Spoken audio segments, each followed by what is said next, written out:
대학에서 후학들을 양성하는 시간을 제외하고는 삶을 단순화한 채 글쓰기에만 몰입하며 살고 있는 소설가 임철우. 지금 이런 그 어떤 이 시대의 어떤 이런 그 문명의 흐름대로라면 글쎄요 뭐라 그럴까 사람들의 삶 자체는 물론이고 생각하는 거 느끼는 거 어떤 상상력까지도 거의 어떤 식으로 하나의 공산품처럼 이렇게 획일화되고 정말 단순해지는 게 아닌가. 그렇다면 정말 그 결과는 어떻게 되는 걸까? 굉장히 좀 두렵게 생각하고.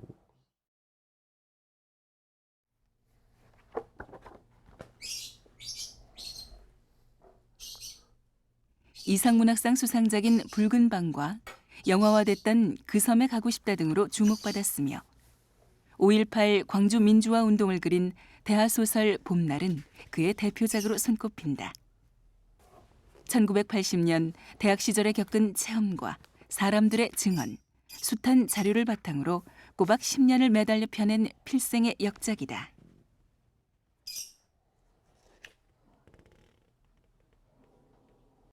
훔쳐보기를 좋아하는 건 아니고요. 그러니까 사람 얼굴이 저는 참 이렇게 관심이 많아요. 왜냐하면 사실 얼굴은 이렇게 지도 같아가지고 그 사람이 살아온 어떻게 살아왔을까 그런 것들이 이렇게 다 저 지도처럼 들어있는 것 같아요. 그래서 나름대로 이렇게 추측하기를 좋아하죠. 저 사람은 아마 고향이 어떤 곳에서 태어났고 어떤 추억들을 갖고 있고 어떤 아픔들을 갖고 있고 또 지금은 어떻게 살고 있나 뭐 이제 확인할 수는 없지만 저 혼자 그런 생각들을 많이 하죠. 그래서 지하철 같은 데서 몰래 모르는 척하고 이렇게 쳐다보면서 그런 생각들을 많이 해요. 근데 그게 소설가가 갖고 있는 아마 못된 버릇 중에 하나일 겁니다. 아마 저뿐만이 아니고. 예.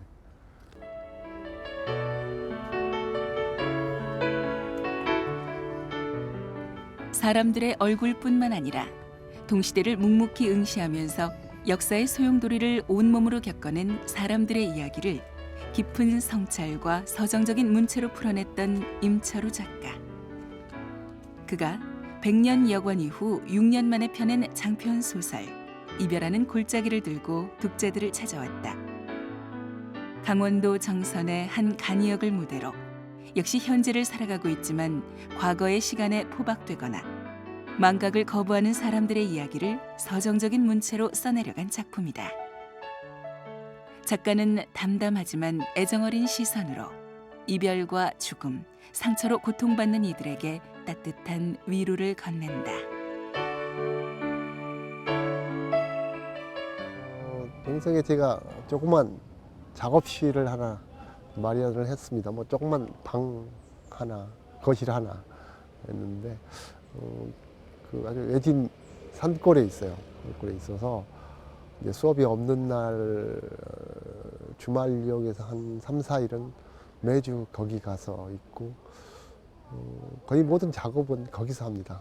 집에서는 잘 안 돼요. 집도 좀 좁고 또 제가 워낙 좀 예민해서 주변에서 무슨 소리가 들리면 참 힘들어요. 그래서 시골에서 이제 주로 작업을 합니다.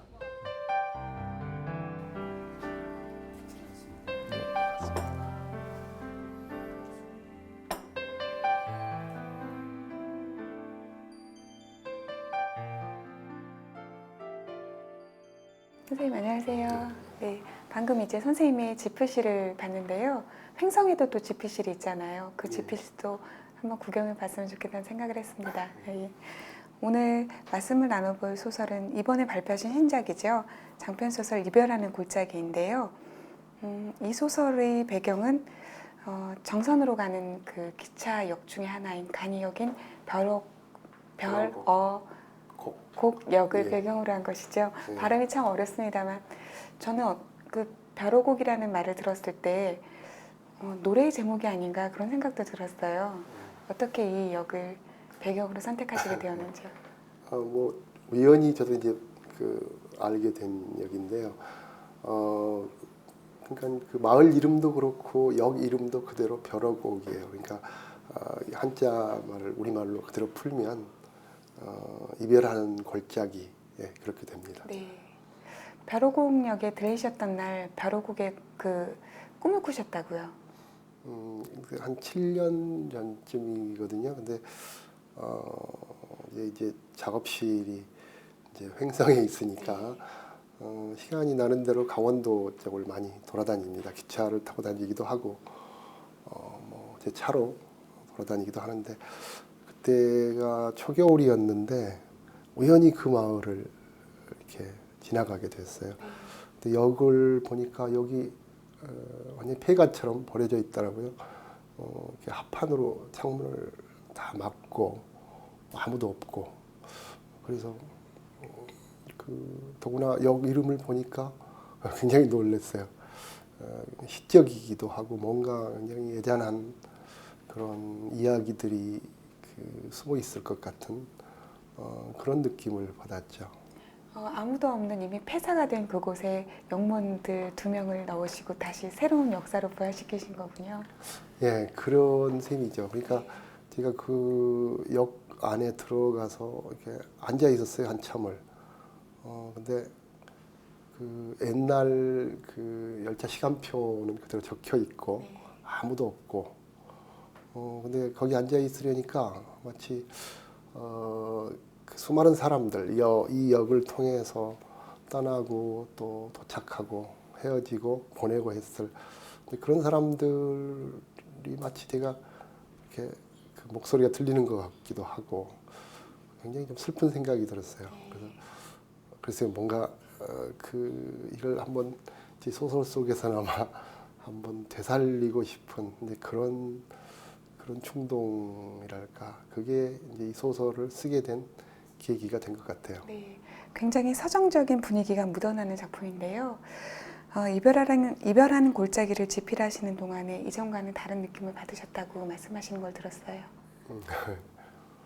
제가 사실 이전에 지금까지 쓴 작품들은 되게 이제 어떤 분단이라든가 또 우리 그 암울한 그 정치적인 어떤 상황에서의 어떤 그런 고통스러운 시간들 뭐 이런 그 주제들을 주로 다뤘죠. 근데 사실 제가 살아온 시대가 그랬고 또 그런 걸 써야만 했고 쓸 수밖에 없었던 그런 어떤 필연성이 있었죠. 근데 그런 작품들을 쓸 때는 뭔가 이렇게 불덩어리 같은 게 있습니다, 가슴 속에. 그래서 어떤 분노랄까 아픔 그런 걸 가지고 쓰기 때문에 굉장히 힘듭니다. 이렇게 정신적으로도 굉장히 뭐라 그럴까 소모가 심하고 쓰면서도 이렇게 어떤 평화로운 어떤 그런 마음이 되긴 참 힘들거든요.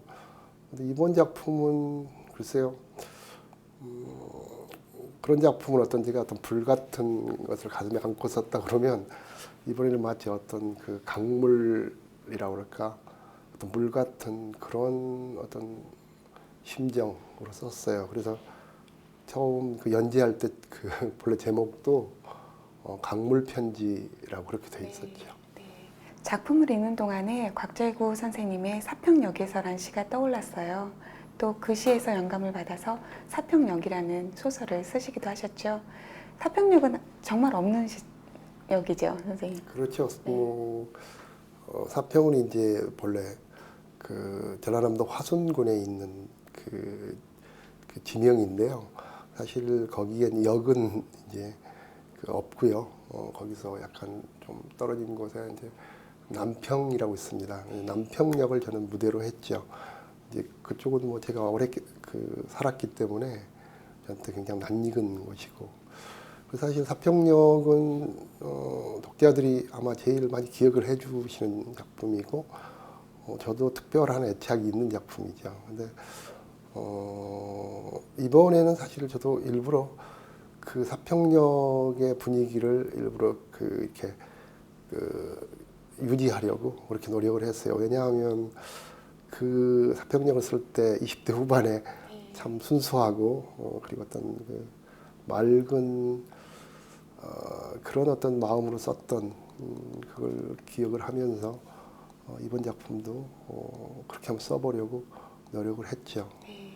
근데 이제 저는 그 섬에서 태어났고 또 거기서 유년 시절을 보냈기 때문에 특히 기차랄까 눈을 거의 본 적이 없었거든요. 기차는 뭐 마찬가지고 그래서 기차 또 기차역 이런 것에 대한 특별한 그런 동경이 있습니다. 그래서 저도 모르게 그런 작품들을 많이 쓰게 되는 것 같아요. 아까 말씀하신 것처럼 원래 제목은 강물편지였죠. 예. 2006년 문학상상에 연재를 하셨는데요. 그로부터 수많은 시간이 흘러서 이렇게 이별하는 골짜기란 제목으로 다시 소설이 세상에 나왔습니다. 연재하실 때와는 좀 많은 부분이 달라진 걸로 알고 있는데요. 뭐 크게 이제 많이 달라지는 건 없고요. 이제 첫 번째 이야기에서 이제 가령 빨강머리라고 하는 그 다방 그 소녀의 이야기 이거는 이제 새로 들어갔고 주로 이제 상당히 많은 부분들을 쳐냈습니다. 그래서 연재할 때는 아무래도 좀 군더더기도 들어가고 좀 이렇게 그래서 그런 것들을 많이 다듬고 특히 문장을 좀 더 간결하게 좀 요즘 그 특히 젊은 세대들도 좀 이렇게 읽을 수 있도록 간결하게 많이 다듬었죠. 벼로곡 저는 한편의 노래로도 들렸는데요. 어떤 모습일지 화면 속에서 역사의 모습을 쫓아가 보도록 하겠습니다.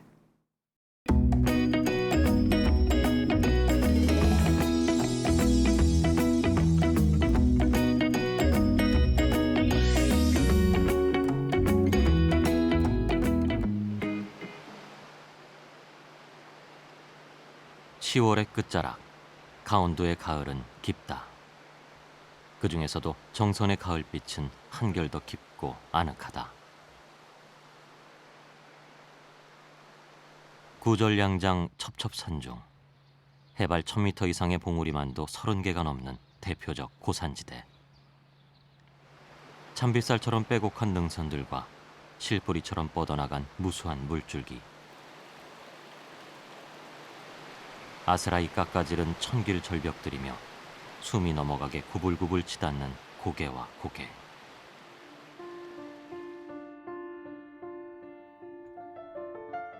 지도를 펼쳐보면 그 첩첩병풍 같은 협곡들 사이 외줄기 철길 하나가 서에서 동으로 구불구불 이어져 있다. 한때 수십 년 동안 전국 최대의 화물 운송량을 자랑하던 적도 있었지만 이젠 석탄업의 쇠퇴와 함께 아득한 전설처럼 뒷전으로 밀려나버린 노쇠한 철길.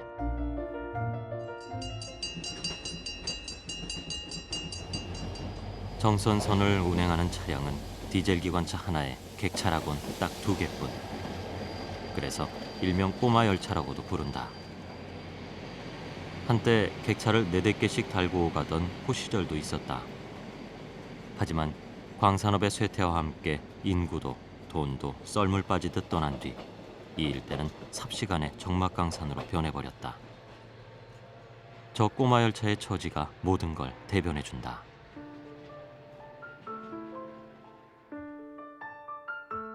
소설의 주요 무대인 벼러공역은 이용객이 급감하면서 지난 2005년 3월 21일 무인간이역으로 격하되었다. 이후 수년 동안 방치돼 있다가 훼손되었던 역사를 단장해 민둥산 억새전시관으로 새롭게 조성됐다. 지금은 매일 1회씩 왕복 운행하는 아우라지 제천, 아우라지 청량리 간 무궁화호 열차가 1분간 정차하고 있다.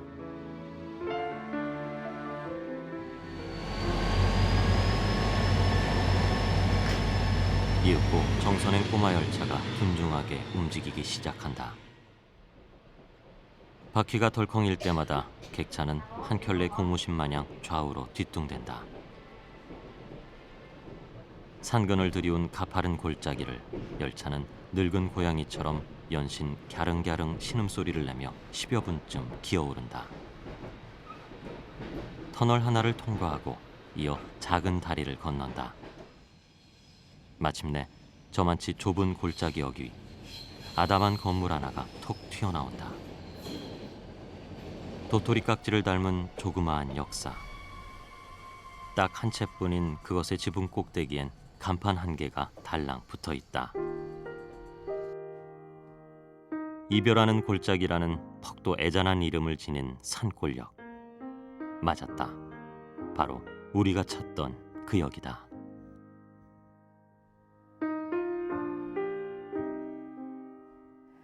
선생님이 소설 속에 실으셨던 한 장의 사진 속에 나오는 낡고 허름한 간판의 벼르곡 역과는 많이 역사의 모습이 바뀌었네요. 그렇죠. 예. 네. 불과 1년 전에 저렇게 바뀌었다고 하던데요. 그리고 제가 기억하기에 한 3년 전에 그때 갔었을 때 엉뚱하게도 뒤에 이 아파트 한 채가 그때 들어서고 있었어요. 그래서 굉장히 충격을 받았는데 정말 글쎄요, 뭐 그냥 아주 너무 짧은 순간 그 사이에 너무나 많은 것들이 없어지고 사라지고 그렇죠. 네. 철도라고 하면 아무래도 근대화의 상징이라고 생각될 텐데요.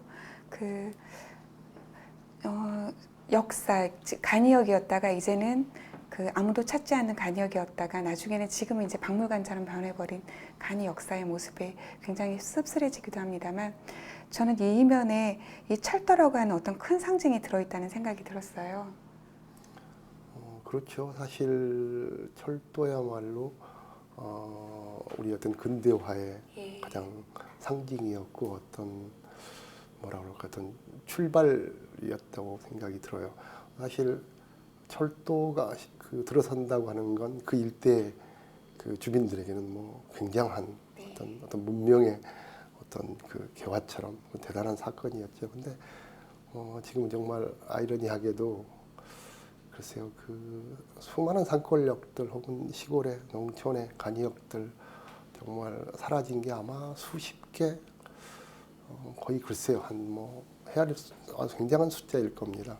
근데 그것들은 거의 우리들의 관심 밖에 있고, 그리고 그것들은 저는 마치 그게 단순한 역이 아니라 그 역을 중심으로 살아가는 수많은 사람들이 결국 우리들 기억에서 혹은 우리들 관심에서 혹은 그 어떤 시대의 어떤 그 무대에서 소외받고 잊혀지고 있다는 이제 그런 얘기도 된다고 생각을 합니다. 네.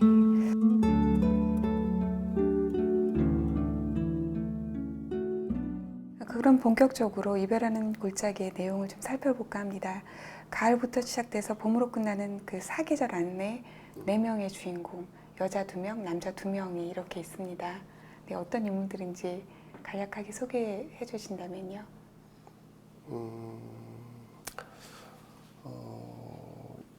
그러니까 이제 두 사람의 남자, 두 사람의 여자죠. 근데 이제 그 한 사람은 그러니까 이야기 전체를 이렇게 연결해주는 어떤 고리 역할을 하는 젊은 영무원.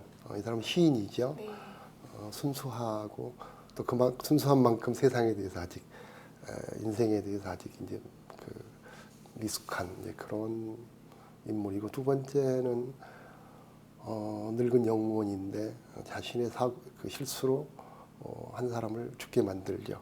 그리고 그 사람의 그 죽은 이의 아내를 사랑하게 되고 그런데 오히려 그 사랑이 서로를 파국으로 몰고 가는 그런 그 비극적인 이야기죠. 그리고 세 번째는 이제 그 매일 아침마다 가방을 끌고 역을 찾아오는 그 치매에 걸린 그 노인의 이야기가 나옵니다. 삶은 모험이라고 그렇죠. 불리는, 네. 그분이 이제 바로 그 종군 위안부 그 기억을 안고 평생을 고통 속에 살아가는 이제 그런 인물이죠. 그리고 마지막 인물은 이제 어린 시절에 우연히 그 어떤 탈영병을 우연히 이렇게 결국 신고하게 되고 그렇게 해서 결국 그 죄책감으로 오랫동안 그 고통을 받는 그런 여주인공이 있고 그렇게 네 사람이 나옵니다. 네. 정신대 할머니의 이야기를 녹취하는 박 선생이 이제 정동수에게 이야기하는 말이 있는데 제가 한번 읽어볼까 합니다. 할머니들을 만나보면 한 가지 공통점이 있어요. 몸을 더럽혔으니 자신은 부모, 형제, 자식들에게 커다란 죄를 졌노라고 여겨요. 단지 여자라는 이유 때문이죠. 가해자는 기억조차 하지 않는데 피해자들이 오히려 평생 죄의식으로 고통받아야 하다니 이건 말도 안 돼요. 할머니뿐만 아니라 나머지 그 세 계절에 나오는 다른 주인공들도 모두 죄의식에 시달립니다. 예, 이 인물들의 공통점이라는 것은 죄의식으로도 묶일 수 있을 것 같은데요. 어떠신지요? 글쎄요, 이제 죄의식이기도 하고 사실은 그 어떤 과거의 시간에 이렇게 붙잡혀 있는 사람들이죠. 그러니까 이 인물들은 모두 어떤 그 상처들을 안고 있고, 근데 그 상처는 개인의 탓이라기보다 가령 시대 혹은 어떤 역사적인 그런 어떤 상황들, 도저히 어떻게 저항하거나 벗어날 수 없는 그런 어떤 그 폭력적인 힘에 의해서 이렇게 자기 개인들의 삶이 훼손된, 망가진 사람들이죠. 그래서 사실은 그 출구 없이 막혀 있다 그럴까요? 네. 그러기 때문에 그게 이제 그 어떤 한이기도 하고, 그 인물들이 그로부터 벗어나고자 하지만 사실은 그 벗어날 수 없는 그런 상황들에 처해 있죠.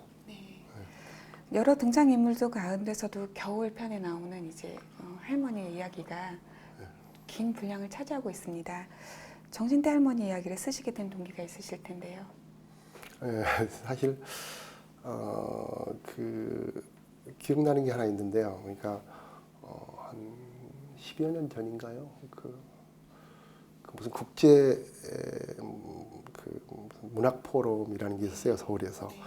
그때 이제 평화와 폭력 이런 주제로 해서 제가 그때 이렇게 무슨 토론에 나간 적이 있는데 방청객에서 이렇게 질문을 했어요. 가령 그 종군 위안부 문제가 굉장히 정말 중요한 문제인데 어떻게 된 게 우리 소설에서 그걸 이렇게 제대로 다 다룬 소설이 없느냐라고 질문을 해서 깜짝 놀랐어요. 가만 생각해 보니까 정말 거의 없었어요. 있다고 하더라도 본격적인 이런 어떤 우리 순수 문학에서 다룬 것은 거의 없다시피 했었고, 그래서 저도 그냥 당황한 김에 아마 작가들이 너무 엄청난 사건이기 때문에 부담을 느껴서 아마 쉽게 쓰지 못하지 않느냐. 근데 정말 우리도 한번 그건 분명히 좀 반성할 일이다. 이제 그렇게 넘어갔었어요. 그러고 있었는데 이제 그 무렵에 얼마 있다 제가 이제 미국에 1년 안식년을 갔었는데 거기 그 도서관에서 우연히 우리말로 된 그 자료를 이렇게 본 적이 있어요. 굉장히 놀랬죠. 그 구술록이었는데 가령 우리가 이제 일반적으로 정신대 문제 그러면 다 안다고 생각하거든요. 어느 정도는. 근데 사실은 정말 막연한 어떤 그런 정도만 알고 있을 뿐이지 아는 것이 아니죠. 그래서 저도 그걸 느꼈어요. 막상 그 직원록을 보면서 내가 아는 게 하나도 없구나. 그리고 어쩌면 어떤 이유로서든 내가 이렇게 회피하고 있었구나 그런 생각이 들었어요. 그래서 돌아와서 그런 자료들을 많이 이제 찾아다니면서 읽고 그렇게 해서 이제 이 작품을 쓰게 됐죠. 물론 처음에는 이게 이렇게 많이 쓸 건 아니었어요.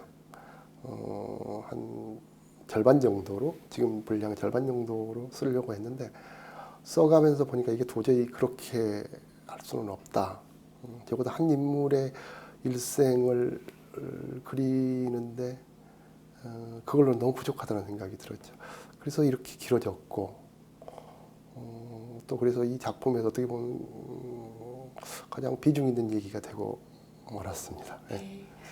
아까 말씀드린 것처럼 이별하는 골짜기의 가장 큰 주인공이 바로 역사이고 어쩌면 그 자연스럽게 역사이기 때문에 이렇게 그 정신대 문제가 드러난 것이 아닌가라는 생각이 들었어요. 철도가 이제 오지를 세상 밖으로 끌어내는데 한몫을 했지만 역시 그 철도 일본이 먼저 시작했기 때문에 그럴지도 모르겠습니다만 수많은 직용이나 또 학도병 그런 사람들이 철도를 통해서 이동을 했기 때문에요. 굉장히 그 부분에서 겨울편은 굉장히 의미심장하게 읽히기도 했는데요. 순례라는 이름을 지닌 할머니죠. 계속 말씀드리고 있습니다만 별명이 이제 가방을 계속 들고 다닌다고 해서 가방 할머니고요. 왜 이렇게 이 할머니가 자꾸 역으로 찾아오는 건지요? 이거는 사실 모델이 있습니다. 그러니까 제가 그러니까 예전에 한 10년 전쯤에 일산에서 한 몇 년 산 적이 있어요. 한 3년쯤. 백마역 근처에 살았는데 그때는 지금 이 벼러공역처럼 그때 이렇게 옛날 간이역으로 그대로 남아 있었어요. 그걸 타고 제가 출근을 하고 그랬었는데 1시간에 한 대씩 다니는데 그때 꼭 아침마다 어떤 할머니 한 분이 계셨어요. 이렇게 조그만 가방을 하나 가지고 치매 아마 지금 가진 그런 할머니셨던 것 같은데 그분이 이랬어요. 표를 끊고 그러면 영무원은 그냥 엉터리 표를 드리고 그러면 그걸 쥐고 계시는데 이상하게 한 번도 타지는 않으셨어요. 그래서 그게 남아 있었는데 그 모티브를 여기다 제가 썼죠. 서정적인 작품이라고 아까 말씀을 드렸습니다만 그동안 우리 현대사의 굴곡을 겪어낸 사람들을 통해서 이제 분단이나 이념의 폭력성을 진지하게 그려낸 작품들을 많이 써오셨잖아요. 이별하는 골짜기 안에서도 가을편에 나오는 붉은 머리라든가 또 순례라는 인물을 통해서 역시 현실의 따끔한 어떤 충고랄까요? 그런 걸 드러내는 시각을 보여주신다는 생각을 했습니다. 선생님께 유독 끌리는 주제가 있다면 어떤 것인지요? 글쎄 끌린다기보다 아무래도 저는 제 체험이나 또 제가 절실하게 생각하고 있는 것들, 느끼는 것들, 이런 것들을 주로 쭉 작품을 써온 셈이죠. 근데 사실 저 같은 경우는 전쟁 직후에 태어나서 그러니까 어떤 가난이랄까 그리고 70, 80년대 어떤 정치적인 그런 암울한 상황에서 또 소년 시절, 청년 시절을 보냈고 또 그 이후에 가령 우리가 90년대 이후에 어떤 풍요랄까 이런 엄청난 변화들 이런 것들을 쭉 지켜봐왔기 때문에 뭐라 그럴까요? 그 변해오는 것들 너무나 급격하게 변하는 것들에 대한 그런 당혹감이라고 할까 어떤 놀라움 같은 것, 두려움 같은 것 그런 것들을 갖고 있어요.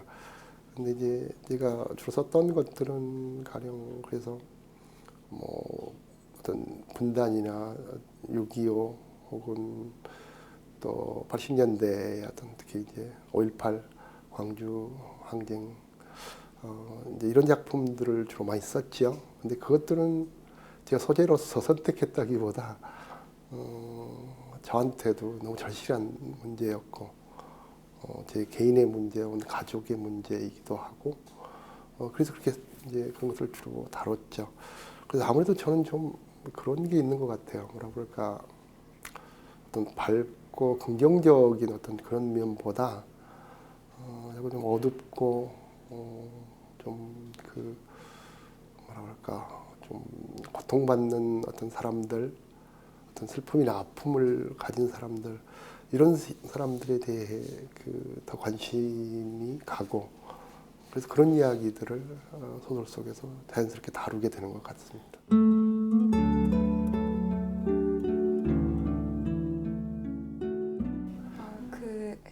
아주 어린 그 영무원이죠. 정동수의 입을 통해서도 그렇게 말씀하시잖아요. 아름다운 것만이 결코 시가 될 수 없다라고 하는 부분에서 아마 주제가 관통하는 것이 아닌가라는 생각이 듭니다.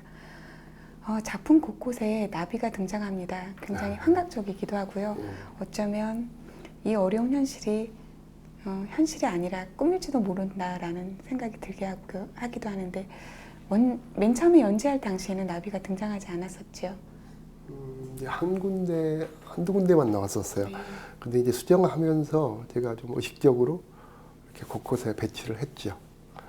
근데 그 이유는 글쎄요, 제가 이렇게 작품 너무 슬프고 너무 그 개개인들의 그 사연들이 너무 아파서 저도 쓰면서 너무 정말 마음이 아팠어요. 그래서 뭔가 어떤 위로를 해주고 싶었다고 그럴까요? 혹은 그 사람들이 갇혀 있는 어떤 그런 어떤 운명적인 덫에서 뭔가 이렇게 좀 잠시라도 이렇게 풀어주고 싶은 어떤 그런 이제 어떤 그 마음이 있었고요.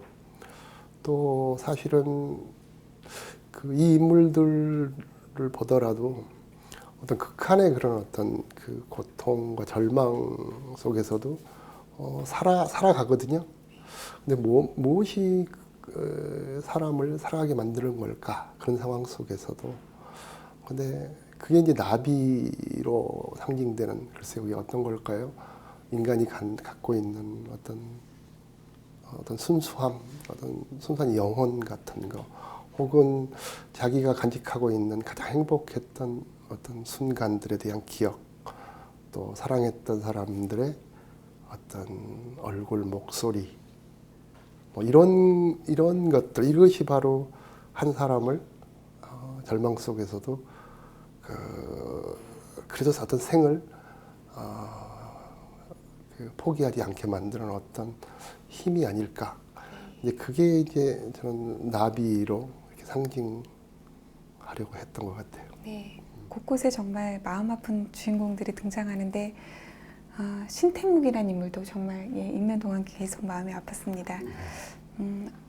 아까 말씀하셨던 것처럼 영무원이면서 과거에 자신의 실수로 한 사람을 치여서 이제 죽게 하죠. 그리고 그의 부인과 이제 결혼해서 잘 살아보려고 했지만 그마저도 잘 되지 않았던 인물인데요. 신태묵이 계속 꿈속에서 이런 이야기들을 들었습니다. 울어버려야 해. 울지 않으면 넌 죽고 마라. 라는 정체모를 음성을 계속 듣게 되는데요. 우는 법을 잃어버린 한 사내의 이야기입니다. 굉장히 고독하기도 하고 굉장히 절망적이기도 한데 나중에 이제 마지막에서 눈물을 쏟아내잖아요. 네. 그렇죠. 글쎄요. 이제 이 말은 아마 그 신태묵이라는 사람의 또 다른 자기가, 또 다른 자아가 아마 그 보내는 어떤 그 전령 같은 거죠. 그러니까 그 사실 울음이라고 하는 것이 가령 너무 극한의 어떤 절망이나 고통에 이렇게 그 처해 있는 사람은 사실 울음조차도 나오지를 않죠. 울음은 어떤 의미로 보면 몸에서 나오는 어떤 소리이기도 하지만 그건 어떤 그 영혼이 적어도 영혼이 내지르는 어떤 신음 같은 거라고 생각을 하거든요.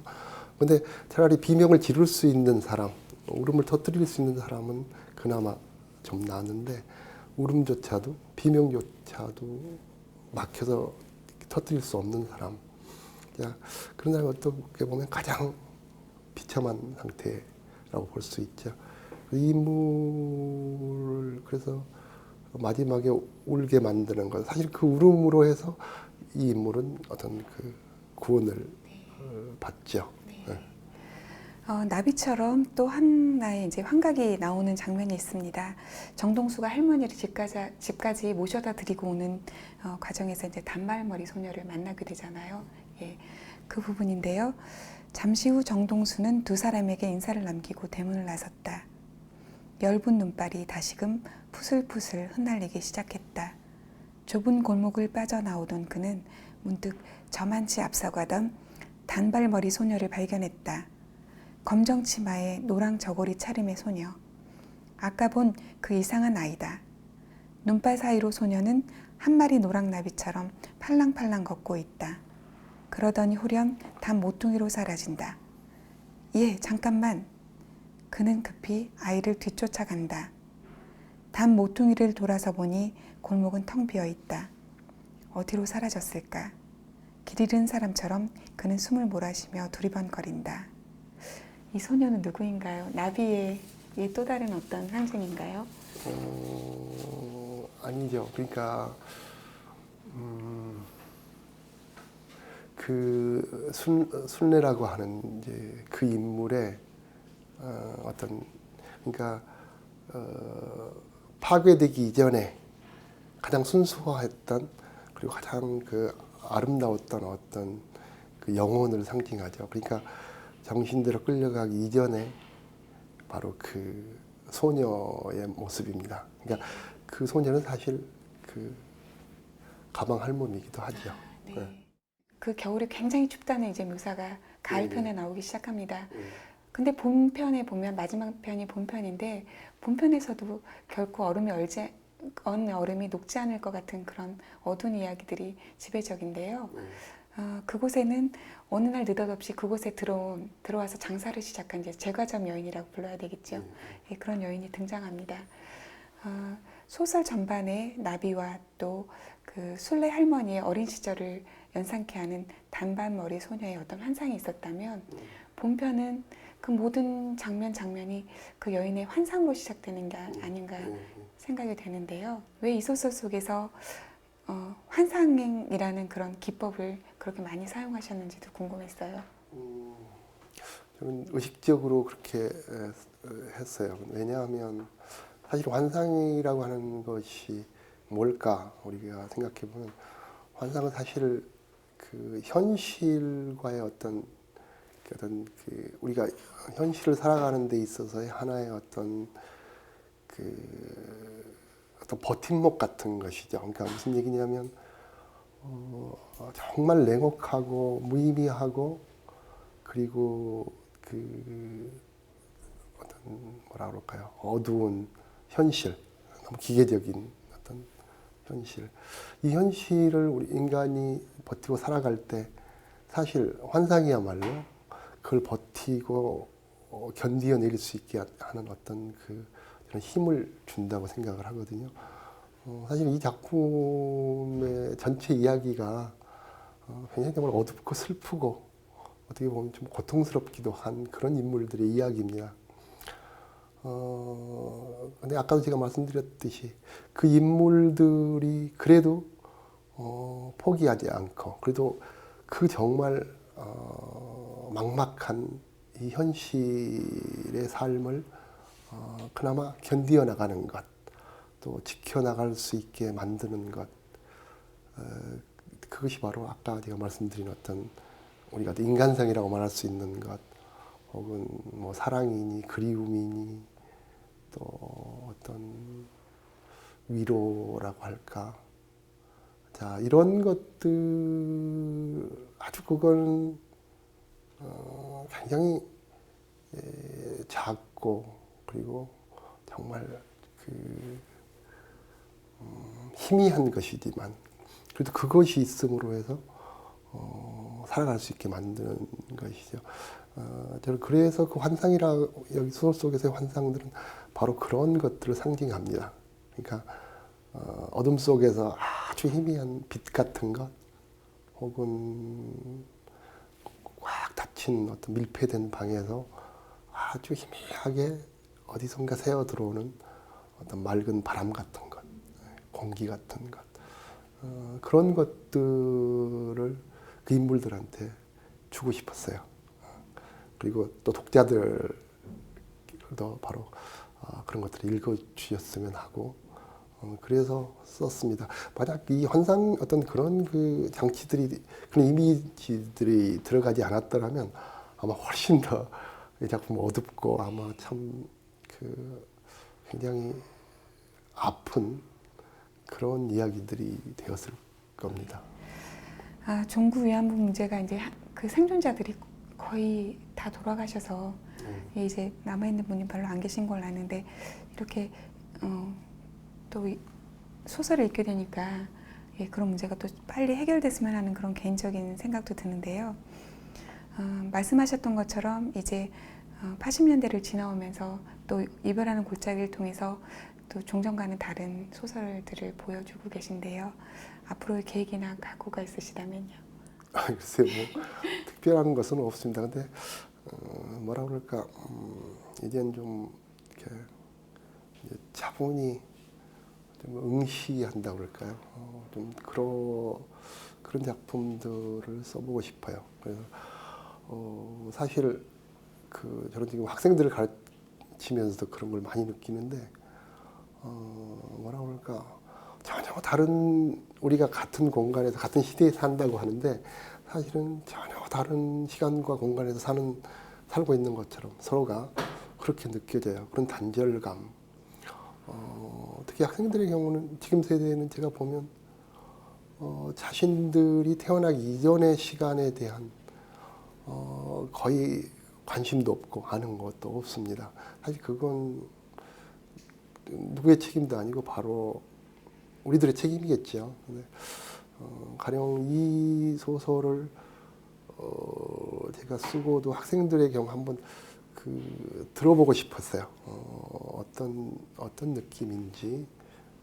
근데 글쎄요, 이해는 하는데 공감은 잘 못하는, 이제 쉽게 말하면 그런 거. 그러니까 가령 죽음이나 고통이나 혹은 구체적인 이런 역사적인 어떤 그런 상황들이 개인을 얼마나 이렇게 어떤 막다른 골목으로 몰아갈 수 있는지, 근데 그런 것들에 대해서 경험이 없기 때문이기도 하고 실감을 못하는 것 같은 그런 느낌이 들었어요. 그래서 사실은 우리가 이 시대 안에서 사실은 여러 세대만이 아니라 여러 시간들이 함께 이렇게 뒤섞여서 살아가고 있거든요. 그것들이 아마 우리처럼 이렇게 서로 간격이랄까 이런 것들이 뚜렷하게 구분된 채 이렇게 뒤섞여 존재한다는 것 자체가 저는 굉장히 참 안타깝기도 하고 또 많은 것들을 우리가 생각해야 한다는 이제 그런 느낌이 듭니다. 그런 것들을 고민하고는 있는데 그걸 어떻게 소설화해야 할지 그건 아직도 잘 모르겠어요. 앞으로 뭐 계속 고민해 봐야겠죠.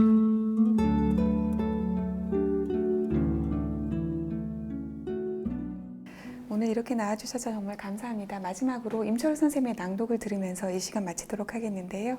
네, 선생님 오늘 감사합니다. 예, 고맙습니다.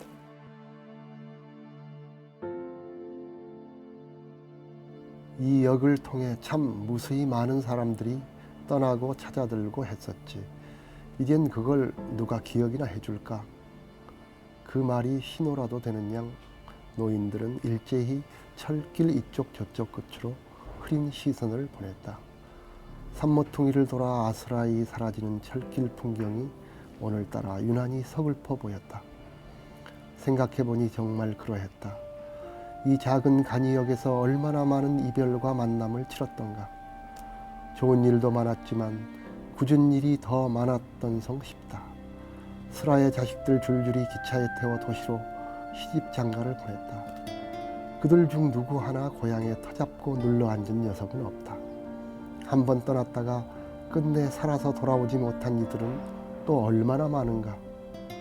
큰 병원을 찾아 서울로 원주로 나섰다가 결국 시신이 되어 돌아온 부모, 형제 혹은 마누라. 보따리 싸서 집 나간 그 길로 영영 남이 되고만 며느리. 군대 갔다 월남에서 졸지에 유골로 변해 귀향한 아들. 탄광 낙반 사고로 석탄 더미에 깔려 죽은 동생. 일자리 찾아 서울로, 공장으로, 탄광으로, 식모살이로, 공사판으로 하나둘씩 떠나간 얼굴들. 그들 모두 이 초라한 산골역에서 기차를 타고 고향을 떴다. 그런데 이젠 영무원들마저 완전히 떠난다고 하지 뭔가. 무인역으로 격하되었다나. 그놈의 격하라는 말이 노인들의 가슴에 천근 무게로 덜커덕 얹힌다. 더 이상 떠밀려 날 자리도 없는데 이젠 아예 개울 구덩이에 처 박히는 것만 같은 기분이다.